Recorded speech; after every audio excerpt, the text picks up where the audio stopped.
Hi అండి, welcome to Jyothish kitchen. ఈరోజు మన కిచెన్లో ఒక హెల్దీ రెసిపీతో మీ ముందుకు వచ్చానండి. పప్పు తెలగపిండి. తెలగపిండే కదా అని ఈజీగా తీసి పడేయొద్దండి. ఆ తెలగపిండిలో మనకి అనేకమైన పోషకాలు ఉన్నాయండి. చాలా చాలా హెల్త్ బెనిఫిట్స్ ఉన్నాయి.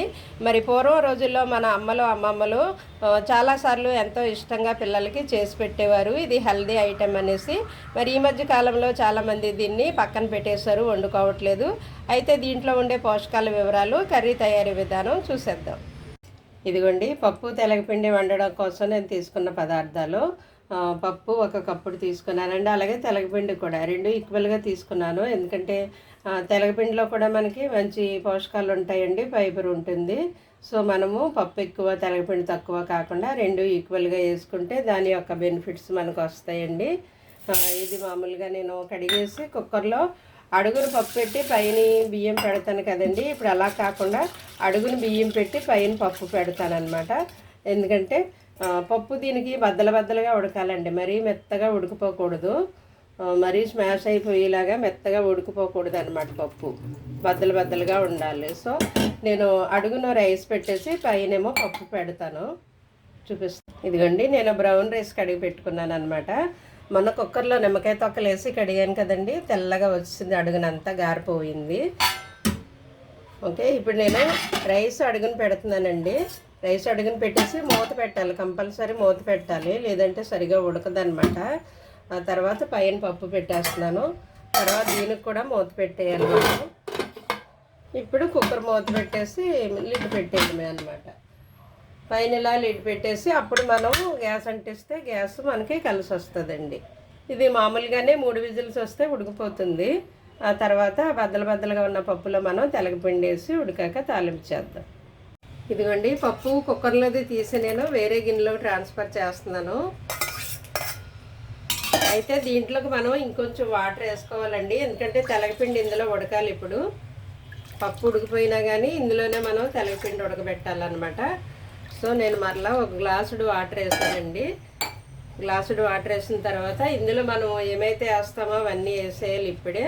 ఇదిగో కొద్దిగా పసుపు, అలాగే కర్రీకి సరిపడా సాల్ట్ కూడా. ఇది కొంచెం చప్పగా ఉంటుందండి తెలగపిండి, అందుకని చూసుకుని వేసుకోవాలి మనం. చప్పగా ఉంటుంది. కారం ఉప్పు కూడా కొంచెం వేసుకోవాలన్నమాట. ఇదిగో 1 స్పూన్ ఫుల్గా వేస్తున్నాను నేను కారం. దీంట్లో నేను పచ్చిమిర్చి కూడా వేస్తున్నానండి. పచ్చిమిర్చి, కొంచెం ఉల్లిపాయలు కట్ చేసినవి నిలువుగా చీలికలుగా చేసుకున్నాను. ఓకే, ఈ నీళ్ళు తిరగబడక ముందే మనం ఇప్పుడు తెలగపిండి వేసేద్దామండి. ఇలా కలుపుతూ వేయాలి, కలపకపోతే అది ఉండకట్టేస్తుంది అనమాట.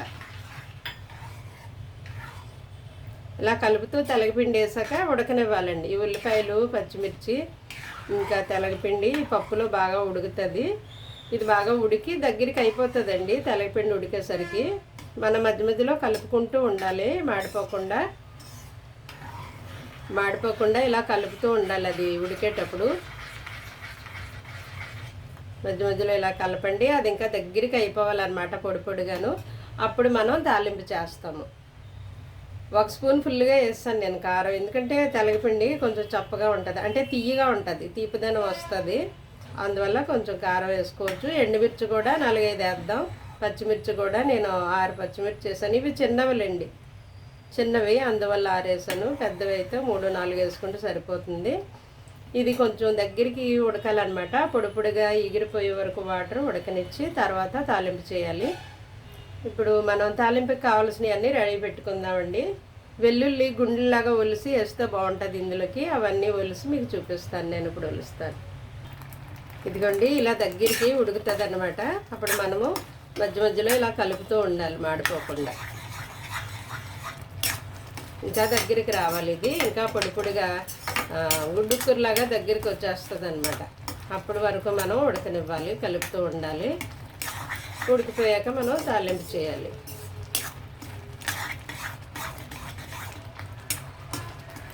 నేను ఉల్లిపాయ చీలికలు ఇందులో వేసాను, మళ్ళీ తాలింపులో కూడా కొంచెం వేస్తాను. ఓకే, ఇంకా బాగా ఉడకాలండి, ఉడకనిద్దాం. ఇదిగోండి, కొత్తమని ఇలా ఉడుకుతుంది అనమాట. ఉడికేటప్పుడు మనం మాడిపోకుండా ఇలాగా మధ్యలో కలుపుతూ ఉండాలి. ఇంకా ఇంకొంచెం పొడిగా అవ్వాలండి. అయ్యాక తాలింపు పెడదాం. ఇదిగోండి ఈ విధంగా పొడి పొడిగా దగ్గరికి రావాలన్నమాట. దీన్ని మనం తాలింపు చేద్దాం ఇప్పుడు. ఇంకా నాకు పప్పు ముద్దగా ఉడికిపోయింది, ఇంకొంచెం బద్దలుగా ఉండాలి. నేను కుక్కర్లో పెట్టడం వల్ల కొంచెం మెత్తగా ఉడికింది, అయినా పర్వాలేదు. దీన్ని మనం పక్కకు పెట్టేసి తాలింపు చేద్దాం. ఓకే అండి, తాలింపు కోసం నేను తీసుకున్న పదార్థాలు: వెల్లుల్లి ఎక్కువ వేస్తే బాగుంటుంది ఇందులోను, ఇలా గుండెలాగా ఒలుసుకుని వెల్లుల్లి వేస్తే ఆ టేస్ట్ బాగుంటుంది అనమాట. ఎండుమిర్చి కూడా 3 తీసుకున్నాను నేను, అలాగే కరివేపాకు, జీలకర్ర, ఆవాలు, కొద్దిగా ఉల్లిపాయ చీలికలు కూడా, ఇవి కూడా తాలింపులో వేస్తాను. అయితే నేను ఇందులోకి ఆలివ్ ఆయిల్ వేస్తున్నాను. మీ దగ్గర ఏ బ్రాండ్ మీరు వేసుకున్నా పర్వాలేదు. దీంట్లోకి నువ్వుల నూనె వేస్తే ఇంకా టేస్ట్ బాగుంటుంది. ఇదిగోండి 1 స్పూన్ వేసాను, సరిపోతుంది. ఎందుకంటే మనం నాన్ వెజ్లో ఎక్కువ వేసుకుంటాం కదా, మిగతా వాటిల్లో కొంచెం తగ్గించాలి, బ్యాలెన్స్ చేసుకుంటూ ఉండాలి మన డైట్ని. ఓకే, ఆయిల్ హీట్ అయ్యాక మనం ముందుగా వెల్లుల్లి వేద్దామండి. వెల్లుల్లి ఆగడానికి కొంచెం టైం పడుతుందని నేను ముందుగా వెల్లుల్లి వేస్తాను. స్పూను ఇలాగ డైరెక్ట్ స్టవ్ మీద పెట్టకుండా ఒక చిన్న ప్లేట్ ఇలా పెట్టుకుంటే స్టవ్ నీట్గా ఉంటుంది. తర్వాత దాని మీద స్టవ్ మీద ఉన్న మురుకు మనకి వంటల్లోకి రాకుండా రోజు నీట్గా తుడిచిపెట్టుకుంటే ఓకే. తొడవకపోయినా ఇలా ప్లేట్ మీద పెట్టుకుంటే నీట్గా బాగుంటుంది. నేను ఉల్లిపాయలు కూడా వేస్తున్నాను.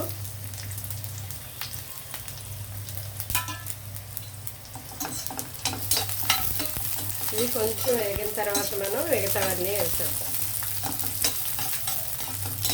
ఈ కూరకి తాలింపే రుచిని ఇస్తుందండి, తాలింపులోనే మంచి టేస్ట్ వస్తుంది అనమాట. కాబట్టి మనం ఈ వెల్లుల్లి, ఉల్లి, జీలకర్ర, ఆవాలు, ఎండుమిర్చి వీటితోనే దానికి రుచి పెరుగుతుంది. చక్కగా ఏగిపోయిన తర్వాత తాలింపులో వేసేస్తే బాగుంటుంది అనమాట. అవి కొంచెం వేగాయి కదండి, జీలకర్ర, ఆవాలు వేసాను.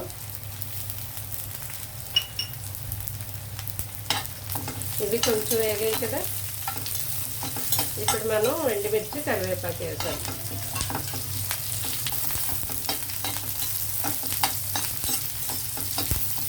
కొంచెం వేగిన తర్వాత పప్పు ఇందులోకి తిరగేసేద్దాం. ఇది నువ్వులు నూనె ఆడేసిన తర్వాత వచ్చే పిప్పినే తెల్లపిండి అంటారండి. పిప్పే కదా అని పడేయకూడదు, అందులో చాలా పోషకాలు ఉంటాయి మనకి. అందులో కొవ్వు శాతం ఉండదటండి, కొవ్వులు ఉండవు, ఆయిల్లోకి వెళ్ళిపోతుంది కదా. ఫైబర్ ఎక్కువగా ఉంటుంది, పొటాషియం ఎక్కువగా ఉంటుందటండి ఇందులోను. ఈ పొటాషియం ఉండడం వల్ల హై బీపీ ఉన్న వాళ్ళకి కంట్రోల్ చేస్తుందట. అధిక రక్తపోటు కంట్రోల్ చేసి మనకి గుండె ఆరోగ్యంగా ఉండేటట్టు సహాయపడుతుందట ఈ తెల్లపిండి తినడం వల్ల. దట్టు ఇందులో ఐరన్ ఉంటుంది, ఆ ఐరన్ వల్లేమో మనకి రక్తహీనత తగ్గుతుంది. తర్వాత కాల్షియం కూడా ఉంటుంది ఇందులో. ఆ కాల్షియము బోన్స్ హెల్తీగా ఉండడానికి సహాయపడుతుంది. ఎగిపోయిందండి, నేను ఇది వేసేస్తున్నాను. చూడండి, ఈ విధంగా ఎగితే సరిపోతుంది.